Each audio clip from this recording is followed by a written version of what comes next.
Untuk tahun 2025, pendapatan negara pada kisaran 12,14 hingga 12,36 dari GDP. Rasio pajak dalam arti sangat sempit adalah 8,8 hingga 9,05. Bea dan cukai 1,23 hingga 1,25, sehingga rasio perpajakan ada di 10,09 hingga 10,29. PNBP berkontribusi antara 2,05 hingga 2,07 dan hibah sangat kecil di 0,001 hingga 0,002. Kami sebetulnya kalau dibandingkan dengan APBN 2024, ini adalah tetap cukup realistis meskipun kita tadi dihadapkan pada berbagai syok harga komoditas yang relatif rendah. Untuk belanja negara di kisaran 14,59 hingga 15,18, di mana belanja pemerintah pusat antara 10,92% hingga 11,17% dari GDP, transfer ke daerah di 3,67 hingga 4,01. Keseimbangan primer dalam kondisi 0,3 hingga 0,61 defisit dan defisit postur total di 2,45 hingga 2,82% dari GDP.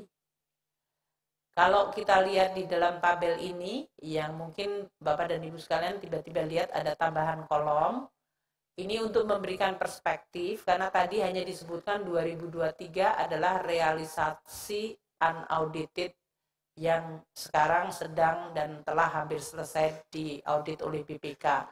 Tapi untuk memberikan perspektif bahwa APBN selalu didesain cukup konservatif, hati-hati. Ini karena pemerintah dan DPR selalu sepakat bahwa kita mulai dengan kehati-hatian dan pada saat yang sama mampu memberikan ruang fiskal pada saat shock terjadi. Sehingga tahun 2023 itu kalau kita lihat penerimaan perpajakan rasionya hanya 9,6. Tahun 2024 naik ke 10,12. Jangan lupa 2023 itu tadi boom dari komoditas, ternyata realisasinya menaikkan dari 9,6 ke 10,31. Artinya naiknya sekitar 0,6 dari GDP pada saat harga-harga komoditas membaik. Dan untuk belanja kita relatif tetap menjaga pada level yang cukup akomodatif terhadap program-program, baik program yang akan diteruskan maupun program baru dari pemerintahan baru. Ini yang kemudian menyebabkan postur seperti kami sampaikan, defisit di 0,3 hingga 0,06 untuk defisit keseimbangan primer, masih lebih baik dari situasi tahun 2023 dan mungkin harus kita perbaiki terus agar mencapai keseimbangan primer yang netral. Untuk pembiayaan dari defisit yang mencapai 2,45 hingga 2,82, kita lihat pembiayaan investasi di kisaran 0,3 hingga 0,5% dari GDP dan rasio utang tetap bisa terjaga tren relatif menurun di 37,98 hingga 38,71.